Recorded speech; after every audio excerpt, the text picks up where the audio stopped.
Hello dear students, ये video in continuation of बार interview guidance programme पर है। इससे पहले कि मैं क्वेश्चन आपको सैंपल क्वेश्चन देना चालू करूं, इस वीडियो में मैं आपको बताना चाहता हूं कि आपको रीडिंग क्या करना है। ठीक है। सो अगर आपने heat transfer as a favourite subject pick किया है इंटरव्यू के लिए, then I am going to tell कि आपको क्या रीडिंग कर लेना चाहिए पक्का पक्का बिफोर आंसरिंग द क्वेश्चन, या आपको इतना पढ़ के उसी में से क्वेश्चन बनाने चाहिए। राइट। तो हम लोग क्वेश्चंस भी मैं आपको दूंगा, उससे पहले मैं आपको रीडिंग बता देना चाहता हूं। Heat transfer a practical approach Yunus Cengel का सेकंड एडिशन है।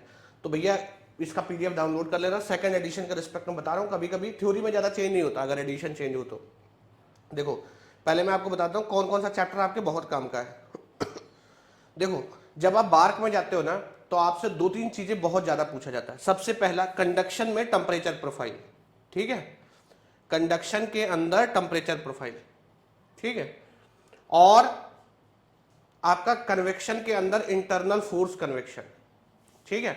और बॉइलिंग एंड कंडेंसेशन। ये तीन टॉपिक आपको बहुत अच्छे से इंटरव्यू में से पूरा करना है। इसका मतलब ये नहीं बाकी छोड़ना है, ये तीन पे आपको मास्टरी करके जाना। बॉइलिंग कंडेंसेशन आपको एक्सक्लूसिवली पूछा जाता है, बहुत ज्यादा बॉइलिंग कंडेंसेशन पूछता है। तो बॉइलिंग कंडेंसेशन पे सेंजल, इनकॉर्पोरा, बाकी जितनी भी किताबें हैं आप सब पढ़ के जाना, जो न्यूक्लियर बॉइलिंग वाला कर्व है। बाकी एक टेम्परेचर प्रोफाइल और इंटरनल फोर्स कन्वेक्शन, इस पे सबसे ज्यादा जो इंटरव्यू क्वेश्चन है। इनफैक्ट अगर 100 क्वेश्चन पूछा गया होगा तो 75 क्वेश्चन इन्हीं टॉपिक से होगा। ठीक है ना, क्योंकि इसी में थोड़ा फंसाने वाले क्वेश्चन बनते हैं जहां पे आपका नॉलेज चेक होता है। तो देखो पहला चैप्टर आपको पढ़ना है, लेकिन पढ़ते समय आपको बहुत सिलेक्टिव रहना है, बहुत काम की चीजें ही पढ़ना है। ठीक है ना। तो पहला चैप्टर आपके काम के लायक है, दूसरा चैप्टर भी आपके के काम लायक है, तीसरा चैप्टर जो है वो भी आपके काम के लायक है। ठीक है। यहां पे जो तीसरा चैप्टर भी आपके पूरा काम का लायक है। चौथा चैप्टर में ट्रांजिएंट कंडक्शन आपके, ये transient conduction in multi dimensional solid, semi infinite solid, है ना, ये आप छोड़ सकते हो। 4.1 पढ़ के आप 4.2 का बेसिक लेके ये नीचे वाला छोड़ सकते हो, मतलब सेक्शन 4.3, 4.4 आप छोड़ सकते हो। ठीक है। अब आ जाओ चैप्टर 5 पे। 2 डायमेंशनल कंडक्शन नहीं पढ़ना है, 1 डायमेंशनल कंडक्शन ही पे ही ध्यान रखना है। ठीक है ना। स्टडी स्टेट, सॉरी, ये चौथे के बाद पांचवा चैप्टर ये है, numerical methods in heat conduction, ये नहीं पढ़ना है। तो चैप्टर नंबर 5 को आप क्रॉस कर सकते हो। जैसे कि मैंने बताया चैप्टर नंबर 4 में 2, 3, 4 सेक्शन आप अवॉइड कर सकते हो। अब आओ कन्वेक्शन में, ये बेसिक आपको बहुत अच्छे से पढ़ लेना है। नसेट नंबर का सिग्निफिकेंस क्या होता है, वेलोसिटी बाउंड्री लेयर क्या है, थर्मल बाउंड्री लेयर क्या है, लैमिनार बाउंड्री लेयर क्या है, heat and momentum transfer in the turbulent boundary layer कैसा होता है, derivation of differential convection equation, ये भी कर लेना, कई बार पूछता है। तो चैप्टर 6 में आपको ज़्यादातर चीज़ें करना है। ठीक है ना, आपको ये ज़्यादातर चीज़ें चैप्टर 6 अच्छे से आना चाहिए। ठीक है। चैप्टर 7 भी आपके पढ़ने लायक है, सारा आपको पढ़ लेना है। चैप्टर नंबर 8,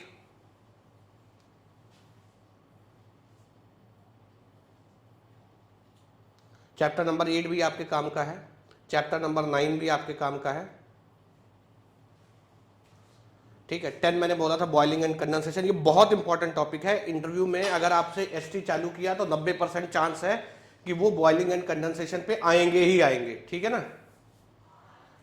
ठीक है। चैप्टर नंबर 12 भी आपके लिए इंपॉर्टेंट है। चैप्टर नंबर 13 हीट एक्सचेंजर, ये भी इंपॉर्टेंट है। ठीक है। 14 मास ट्रांसफर आप इग्नोर कर दो, 15 भी आप इग्नोर कर दो। ठीक है। बाकी तो है, मतलब एक बार आपको जस्ट गो थ्रू होना पड़ेगा सारी चीज़ों से। ठीक है ना। अब चैप्टर नंबर 1 में आ जाओ, मैं आपको कुछ कुछ इंपॉर्टेंट बता देता हूं क्या पढ़ना है। देखो इतने कम समय में आपको 5-6 किताबें पढ़ना पड़ेगा, तो वो संभव नहीं है। मैं आपको एक टेक्निक बताता हूं कि आपको कैसे पढ़ना है। जैसे आप पढ़ने बैठते हो तो आप यूजलेस चीजें मत पढ़ो। ठीक है ना, जो आपको लगता है काम की नहीं, जहां से क्वेश्चन नहीं बोलेंगे। जैसे थर्मोडायनेमिक्स एंड हीट ट्रांसफर, जिसने भी थर्मो पढ़ा होगा ये पढ़ा होगा, तो इसको स्किप कर दो। ठीक है ना। Application of the area of heat transfer, इसको भी स्किप कर दो। ठीक है ना। Heat transfer and other forms of energy, ये आपने थर्मो में भी पढ़ना है, तो इसको एक बार पढ़ लेना। अगर पढ़ा है तो आपको लगे तो आप छोड़ सकते हो इसको। ठीक है। एनर्जी ट्रांसफर, ये भी, इसको भी स्किप कर दो, ये सच बहुत इंपॉर्टेंट नहीं। ये कंजर्वेशन ऑफ एनर्जी आपके लिए इंपॉर्टेंट है। ठीक है, एनर्जी बैलेंस, जो छोटे छोटे चीजें हैं ना उनको आप स्किप मार सकते हो, क्योंकि आप क्वेश्चंस को आप स्किप मार सकते हो, ठीक है ना। फिर ये आपको पढ़ना पड़ेगा, ये तो बेसिक लॉ, कंडक्शन का बेसिक लॉ ही है, फोरियर्स लॉ ऑफ हीट कंडक्शन, ये अच्छे से पढ़ लेना, ठीक है। थर्मल कंडक्टिविटी भी आपको पढ़ना पड़ेगा। अब थर्मल कंडक्टिविटी में आप पहले इसको, जैसे मान लो थर्मल कंडक्टिविटी पढ़ रहे हो, मैं आपको एक एग्जांपल दे रहा हूँ, ठीक है ना। थर्मल कंडक्टिविटी पढ़ रहे हो, ठीक है। थर्मल कंडक्टिविटी पढ़ते पढ़ते सबसे पहले क्या करो, आप एक बहुत जल्दी रीडिंग करो और जो की वर्ड्स है ना उनको अंडरलाइन करते जाओ, ठीक है ना। जैसे यहां पढ़ते जाओ, स्पेसिफिक हीट की वर्ड आया है ना, थर्मल एनर्जी आया, ठीक है ना, आयरन का आया, थर्मल कंडक्टिविटी आया। इसको पढ़ते पढ़ते जो की वर्ड आया ना मेन मेन, ठीक है ना, टेम्परेचर आया, काइनेटिक थ्योरी ऑफ गैसेस आया, ठीक है, फिर ये चार्ट आया, फिर ये प्रोसेस आया कि मॉलिक्यूलर कोलिजन क्या है, डिफ्यूजन क्या है, इनको हाईलाइट कर लो। और जब सेकंड राउंड में आप जाओ तो इन्हीं का एक्सप्लेनेशन खोज लो, क्योंकि मैक्सिमम क्या होता है, जैसे इतना कंटेंट लिखा है, तो इतना कंटेंट जो होता है ना, ये किसी पर्टिकुलर कीवर्ड जो होता है मेन पॉइंट, उसी के अराउंड बिल्ड होता है। अगर आपने वो 2-4 कीवर्ड पकड़ लिए, जैसे मुझे पता है कि ओके ये conduction in different phase of substance ढूंढ रहा है, मतलब अलग अलग फेजेस में कंडक्शन कैसे हुआ, तो अब इसमें अगर आपको कितनी चीजें पता है, अगर आप समझ लो कि molecular collision, diffusion, lattice vibration, flow of free electron, इतने कीवर्ड को समझ लो, तो आप इसको पढ़ के देख लो, इसमें इन्हीं कीवर्ड्स का एक्सप्लेनेशन लिखा होगा। तो सबसे पहले जो बुक पढ़ने में गलती करते हैं ना, सबसे पहले आपको पता होना चाहिए कि आप क्या पढ़ने जा रहे हो, आपके समझने के लिए। तो पहली बार में जब आप रीडिंग करते हो ना और कीवर्ड को अंडरलाइन करते हो, तो आपको बिल्कुल क्लियरली एक आइडिया लग जाता है कि मैं इस चीज को समझने वाला हूं। तो आप जब रीडिंग करोगे ना, तो मॉलिक्यूलर कोलिजन को समझोगे, कोलिजन क्या है, अच्छा ये एक तरीका है, डिफ्यूजन क्या है ना, उसके बाद लैटिस वाइब्रेशन क्या है, फ्लो ऑफ फ्री इलेक्ट्रॉन क्या है, ठीक है ना। ये चीज, सारी चीजें आप समझते हो चीजों को, है ना। तो आप हमेशा ये बहुत इंपॉर्टेंट है थर्मल कंडक्टिविटी वाला, कन्वेक्शन का बेसिस है। अब इसको पढ़ते जाओ और की वर्ड्स अंडरलाइन करते जाओ, ठीक है।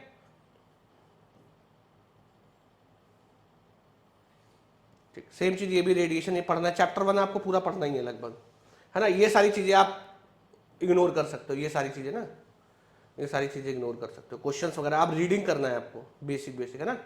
जैसे ये इक्वेशन है, सेकंड चैप्टर में आ गए हम लोग, सेकंड चैप्टर में ये इंट्रोडक्शन है, ठीक है। ये कोऑर्डिनेट सिस्टम है, तो आपको सारे कोऑर्डिनेट सिस्टम अच्छे से समझ लेना है, ठीक है ना। स्टडी स्टेज हीट ट्रांसफर क्या है, ठीक, 2 डायमेंशनल हीट ट्रांसफर क्या है, मल्टी डायमेंशनल हीट ट्रांसफर क्या है, ठीक है, फोरियर्स लॉ ऑफ हीट कंडक्शन क्या है, ठीक है। ये सारा, ये बहुत इंपॉर्टेंट चीज है, ये सब आप स्किप कर दो।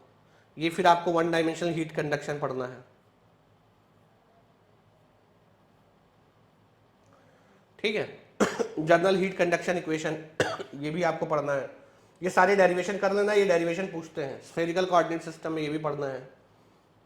Boundary condition and initial condition ये भी पढ़ना है। कन्वेक्शन बाउंड्री कंडीशन, ये सारी चीजें पढ़ना है आपको।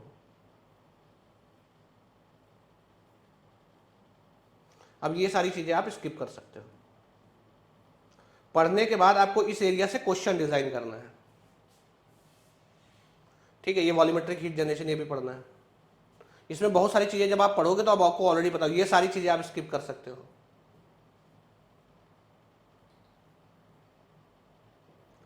अब आ गया है chapter number steady state conduction 3। इसमें भी आपको बेसिक बेसिक सारी चीजें पढ़ना है।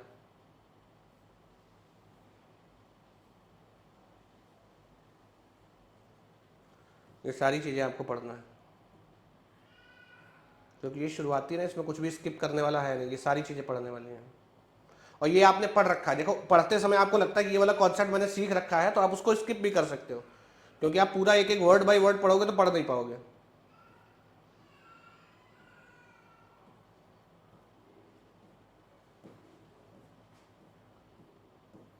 ये सारी चीजें ये आपको पढ़ना है पिछला वाला।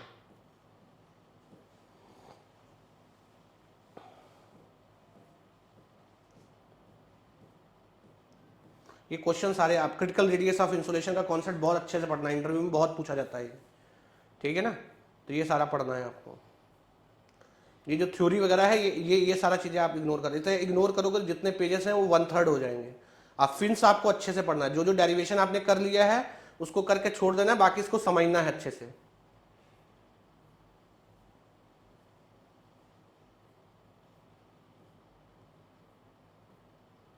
फिर इफेक्टिवनेस वगैरह ये सब चीज़ें पढ़ने वाला है। ये बाकी आप जो ज़्यादा आपको हमेशा फंडामेंटल चीज़ें पढ़नी है बार के इंटरव्यू में। फंडामेंटल जैसे 2 डायमेंशनल 3 डायमेंशनल में नहीं पूछेगा, वो आपको 1 डायमेंशनल में भी बढ़िया तरीके से सेट कर लेगा। ये सब चीज़ें आप छोड़ देना, क्वेश्चंस वगैरह छोड़ देना, क्योंकि ये आपने जो किया है वो किया है। अच्छा, इसमें आपको बेसिक पता होना चाहिए। ये लम्प्ड मास एनालिसिस क्या होता है, लम्प्ड मास क्या है, ठीक है ना। टेम्परेचर टाइम के साथ इसका रिलेशन ये जो आता है ये आपको पता होना चाहिए। टाइम कांस्टेंट पता होना चाहिए, ठीक है। ये एक्सपोनेंशियल ग्राफ प्लॉट करने आपको आने चाहिए, ठीक है ना। लम्प्ड मास एनालिसिस का क्राइटेरिया क्या है, बॉयट नंबर क्या है, ये आपको आना चाहिए। फोरियर नंबर आगे आएगा, वो आपको पता होना चाहिए, ठीक है ना। ये सारे एग्जाम्पल भी आप देख सकते हो, क्योंकि क्वेश्चन को एक्सप्लेन करते समय ये सारे एग्जाम्पल बढ़िया काम करते हैं, ठीक है।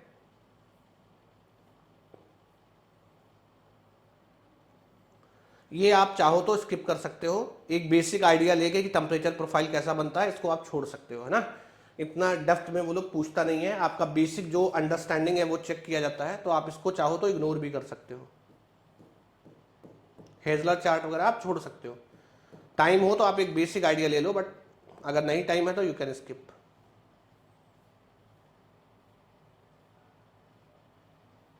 नेक्स्ट आता है शायद ये न्यूमेरिकल मेथड वाला ही चैप्टर है। हाँ,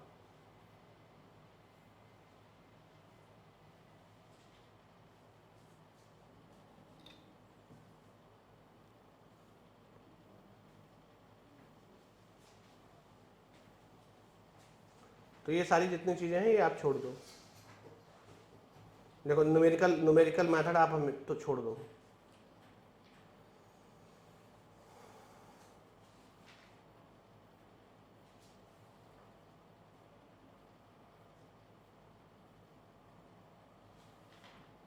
टू डायमेंशनल हीट कंडक्शन आप छोड़ दो।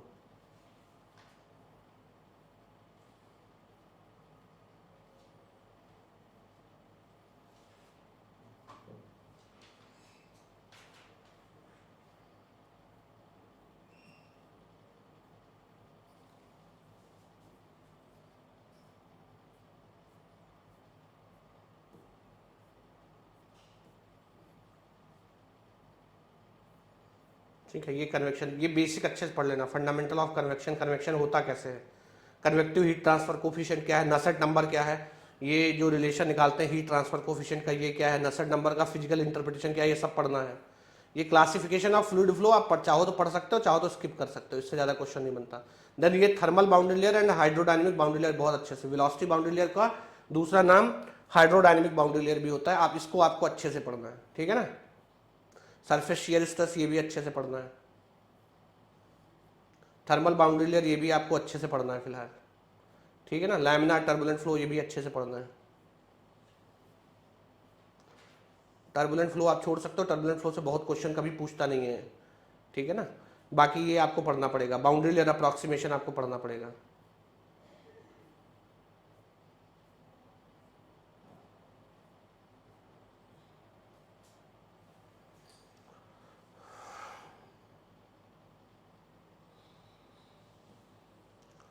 ये भी आपको पढ़ना है।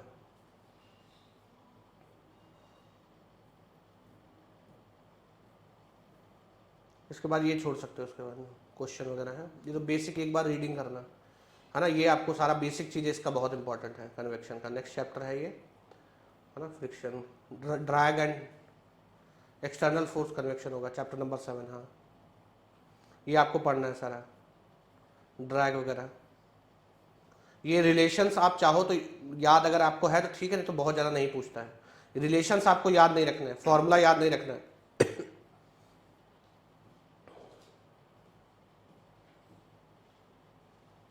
ये भी बहुत इंपॉर्टेंट है, वेक्स वगैरह फॉर्मेशन, स्टैग्नेशन पॉइंट क्या है, सिलेंडर और स्फीयर पे ये कर्व ऊपर वाला फ्लूइड में, और अभी एक ये कर्व आएगा आगे मैं बताता हूँ। ये सब आप चाहो तो बीच वाला छोड़ सकते हो।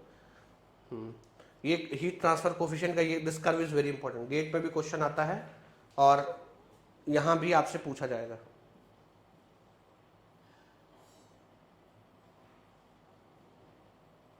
ये सारी चीज़ें आप छोड़ देना,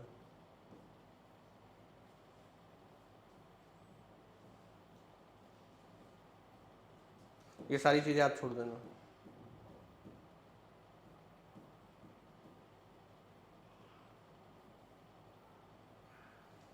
internal force convection very important topic में से है, इसमें से बहुत क्वेश्चन पूछता है। तो इसमें आपको ये सारी चीज़ें आना चाहिए, टर्बुलेंट फ्लो छोड़ के बाकी सारी चीज़ें आपको पढ़ना है, ठीक है। इसको एक एक चीज़ आप अच्छे से पढ़ना है। इसका बहुत सारी चीज़ें आपको आती भी होंगी इसमें ऑलरेडी। बेसिकली ये वाला पार्ट जो है ना, ये वाला पार्ट यहाँ से HMT पॉइंट ऑफ व्यू से यहाँ से इंपॉर्टेंट है, इंट्रेंस रीजन से 8.3, ये सारी चीज़ें इंपॉर्टेंट है आपके लिए। Constant wall temperature, constant heat flux, ये सारी चीज़ें आपके लिए इंपॉर्टेंट है। लैमिनार फ्लो इन ट्यूब्स, ये भी इंपॉर्टेंट है। ये सारी चीज़ें आपको करना है। उसके बाद ये सारी जहाँ से एक्सपेरिमेंटल कोरिलेशन चालू होते हैं ना, उनको आप छोड़ सकते हो। तो ये सारा उतना इंपॉर्टेंट नहीं है टर्बुलेंट वाला। लैमिनार फ्लो ही आप पढ़ो अच्छे से, टर्बुलेंट में जितना आपको पता है उतना अच्छा है। फिर ये नेचुरल कन्वेक्शन, और नेचुरल कन्वेक्शन में ज़्यादातर जो होता है कोरिलेशन बेस्ड होता है। कोरिलेशन आपको कभी याद नहीं रखना है, बट हाँ आपको क्या नाम है, ये जो है यहाँ से भी नेचुरल कन्वेक्शन से क्वेश्चन पूछता है। फ्लैट प्लेट सीधा हो, इंक्लाइंड हो, हॉरिजॉन्टल हो, कहाँ से हीट ट्रांसफर ज़्यादा होगा। तो आपको बेसिकली आपको टेम्परेचर प्रोफाइल बनाना आना चाहिए। ये सब आप छोड़ सकते हो, ये नहीं चाहिए, बेसिक एकदम चाहिए, ये भी आप छोड़ सकते हो। ये सारा चीज़ें नहीं पढ़ना है। हाँ, बॉइलिंग कर भैया, इसको बहुत अच्छे से पढ़ लेना पूरा, एक इनकॉर्पोरा से भी ये टॉपिक अच्छे से पढ़ लेना। पूल बॉइलिंग क्या होता है, ठीक है ना, फ्लो बॉइलिंग क्या होता है, बॉइलिंग एंड हीट ट्रांसफर, एक एक चीज़ आप बहुत अच्छे से पढ़ना है, इसमें बहुत ज़्यादा पूछता है,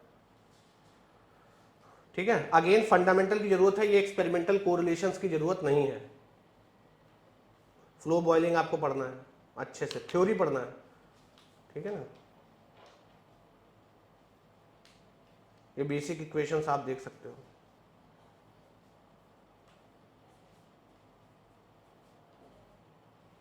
ये छोड़ सकते हो।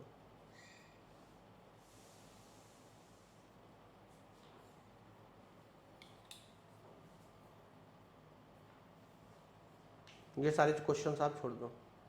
थर्मल रेडिएशन बेसिक बेसिक पढ़ लेना, ठीक है ना। थर्मल रेडिएशन क्या होता है, डायरेक्शनलिटी, और ये ब्लैक बॉडी रेडिएशन फंक्शन क्या है, इंपॉर्टेंट है। और रेडिएशन इंटेंसिटी वेरी इंपॉर्टेंट, ठीक है।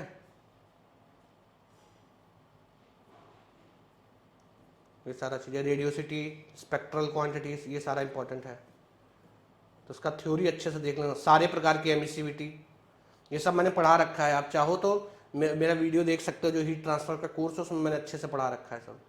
एब्जॉर्बिटी, ये सब आपके लिए इंपॉर्टेंट है।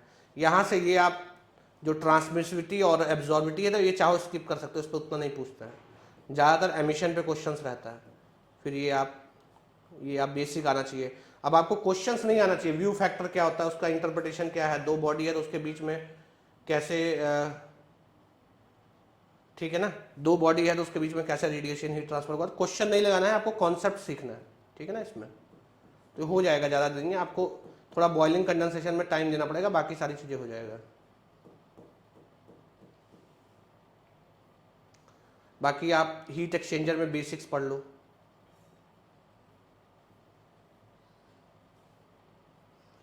ये सारा चीज़ें पढ़ लेना, बेसिक, ठीक है। जो जनरल एनालिसिस होता है उससे ज़्यादा का जरूरत नहीं है।